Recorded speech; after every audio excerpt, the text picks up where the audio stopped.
السلام علیکم ورحمۃ اللہ وبرکاتہ۔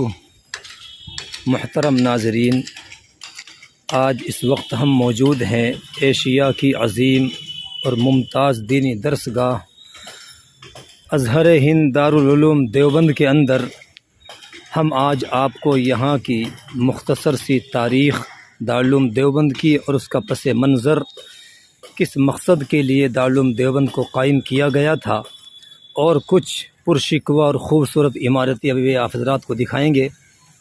انشاءاللہ آپ جو ہے ویڈیو کو آخر تک دیکھیں ہماری۔ دیکھیں، یہ مسجد رشید کا، جامع رشید کا شاندار آپ جو ہے نظارہ کر سکتے ہیں۔ بہت ہی خوبصورت اور پرشکوہ عمارت بنائی گئی ہے۔ ہم ساری عمارتیں آپ کو نہیں دکھا سکتے، اس لیے کہ ہمارے پاس اتنا وقت نہیں ہے۔ تو دیکھیے، دارالعلوم دیوبند یہ ایسا دینی ادارہ ہے جو اتر پردیش کے ضلع سہارنپور کے ایک قصبہ دیوبند کے اندر واقع ہے۔ دیوبند کو کون نہیں جانتا؟ آج دارالعلوم کی وجہ سے دیوبند پوری دنیا کے اندر، پورے عالم اسلام کے اندر معروف اور مشہور ہے۔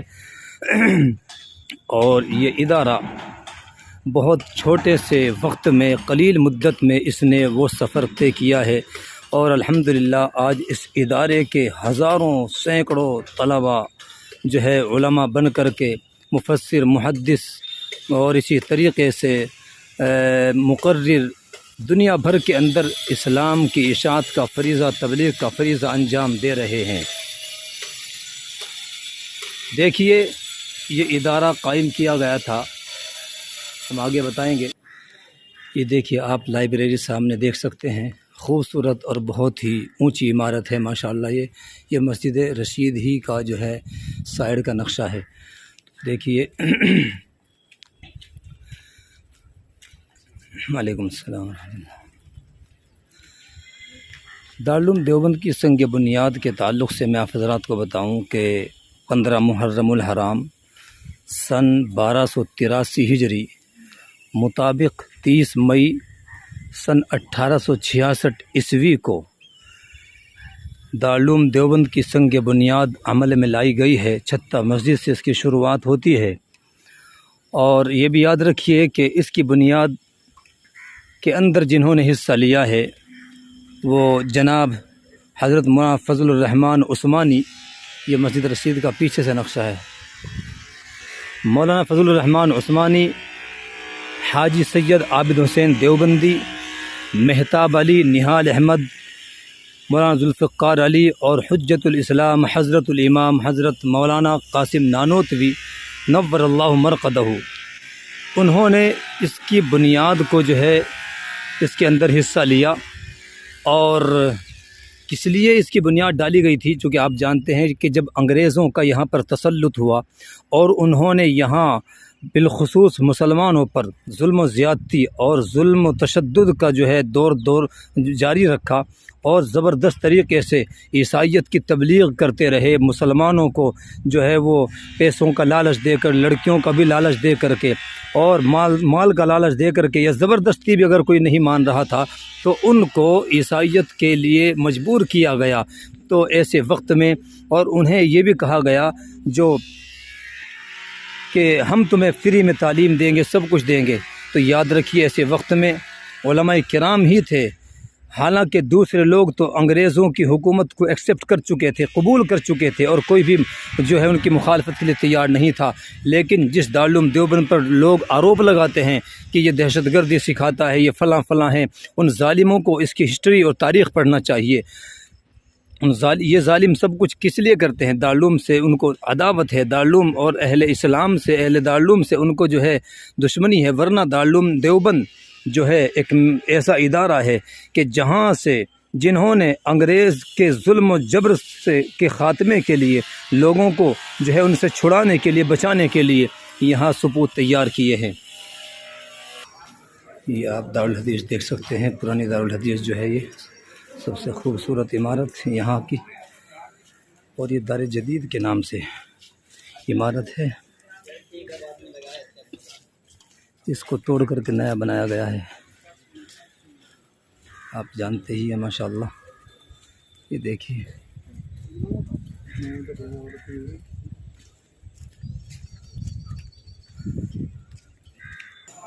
اب ہم آپ کو لے کر کے چل رہے ہیں احاطہ مولسری میں۔ یہ بھی اگرچہ احاطہ مولسری کا حصہ ہے جس میں اب چل رہے ہیں ہم، آپ دیکھ رہے ہیں جس کو دیکھیے دارالعلوم دیوبند الہامی ادارہ بھی مانا جاتا ہے۔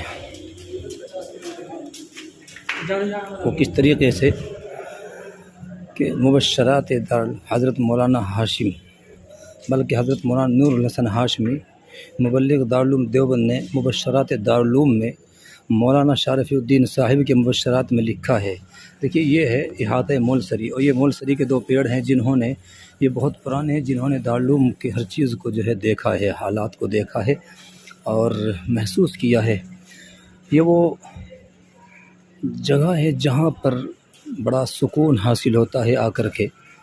دیکھیے اس کی تاریخ میں آپ کو بتا دوں تو مولانا نور الحسن ہاشمی مبلغ دارالعلوم دیوبند نے مبشرات دارالعلوم میں لکھا ہے کہ مولانا شارف الدین صاحب نے خواب دیکھا کہ اللہ کے نبی صلی اللہ علیہ وسلم اس مقام پر تشریف فرما ہے، یہیں جہاں یہ ہے اس جگہ پر کہیں پر تشریف فرما ہے۔ اور یہ بات کب کی ہے؟ سن 1292 ہجری کی، جبکہ دارالعلوم دیوبند کی سنگ بنیاد کی تنصیب کی تیاری ہو رہی تھی۔ چونکہ نشانات بنیاد کے ڈالے جا چکے تھے 1283 ہجری کے اندر، تو 1292 میں جب یہاں پر تو حضرت مولانا شارف الدین صاحب کو خواب نظر آیا کہ اللہ کے نبی اس مقام پر تشریف فرما ہیں، اور آپ نے کہا، آپ ارشاد فرما رہے ہیں کہ یہ احاطہ بہت مختصر ہے، یہ بہت مختصر چھوٹی جگہ ہے، اور پھر آپ نے یہ فرمانے کے بعد اپنے عصائے مبارکہ سے زمین پر نشان لگایا اور کہا کہ دیوار یہاں آنی چاہیے۔ تو جب حضرت مولانا شارف الدین صاحب خواب سے بیدار ہوئے، آپ نے صبح کو اٹھ کر دیکھا تو نشان موجود تھا زمین کے اوپر لگا ہوا، تو وہیں نشان کی جگہ پر زمین جو ہے بنیاد کھدوا کر کے وہ تعمیر شروع کرا دی گئی۔ تو یہیں کسی جگہ پر یہ لکھا ہے، وہ جگہ جو ہے احاطہ مولسری کے اندر جانب شمال یعنی اس طرف ہے، اس طرف وسطی درسگاہ، بیچ کی درسگاہ ہے، مجھے معلوم پکا نہیں ہے یہ والی درسگاہ ہے یا پھر آگے پیچھے ادھر ادھر کہیں ہے۔ تو بہرحال یہ الہامی ادارہ ہے اس لیے، اور اسی احاطے کے اندر ایک کنواں ہے جو کنواں بہت مشہور بھی ہے، آپ دیکھ سکتے ہیں، یہ کنواں ہے یہاں پر، اور اسی میں ہینڈ پائپ بھی لگا ہوا ہے۔ یہ وہ کنواں ہے۔ اس کنویں کی بابت تاریخ دارالعلوم دیوبند کے مقدمے میں لکھا ہے کہ مولانا شارف الدین صاحب نے خواب دیکھا کہ اللہ کے نبی صلی اللہ علیہ وسلم جو ہے یہاں پر تشریف فرمائے۔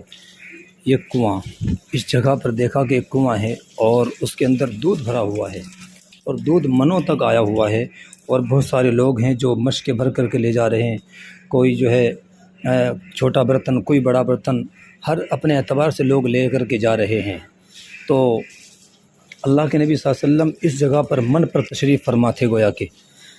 تو جب صبح کو اٹھ کر کے انہوں نے دیکھا اور محسوس کیا کہ اس کی تعبیر کیا ہو سکتی ہے، تو ان کے ذہن پر منکشف یہ ہوا کہ یہ کنواں جو ہے مدرسے کی صورت مثالی ہے، اور جو دودھ ہے وہ علم ہے، دودھ علم ہے، اور بانٹنے والے اللہ کے نبی صلی اللہ علیہ وسلم جو ہیں وہ تقسیم کرنے والے ہیں، اور جو لے کر کے جا رہے ہیں وہ طلبہ ہیں۔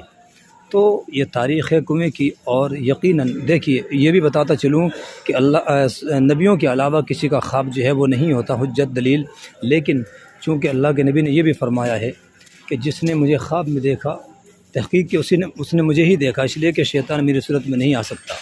تو اس لیے یہ کہا جا سکتا ہے کہ اس کنویں کا بھی بہت بڑا، اور اس کا پانی بہت ذائقہ دار بھی ہے۔ میں نے بس آپ کو چھوٹی چھوٹی چیزیں دکھا دی ہیں، ورنہ ادھر بھی بہت سارا، ادھر مطبخ بھی ہے، اور جہاں پر یہ لوگ اوپر ہیں یہاں پر یہ اللہ کے نبی کا رومال جو مشہور ہے وہ دکھایا جاتا ہے کونے کے اندر وہاں۔ یہاں پر جنگ بلقان کے زمانے میں جب دارالعلوم دیوبند نے انجمن ہلالی کے ذریعے مدد کی تھی مجروحین اور مہاجرین ترکی کے ان کی، تو انہوں نے سلطان المعظم پنجم نے خوش ہو کر کے جو ہے یہ سب سے قیمتی عطیہ اپنے یہاں کا وہ دارالعلوم دیوبند کو عطا کیا تھا۔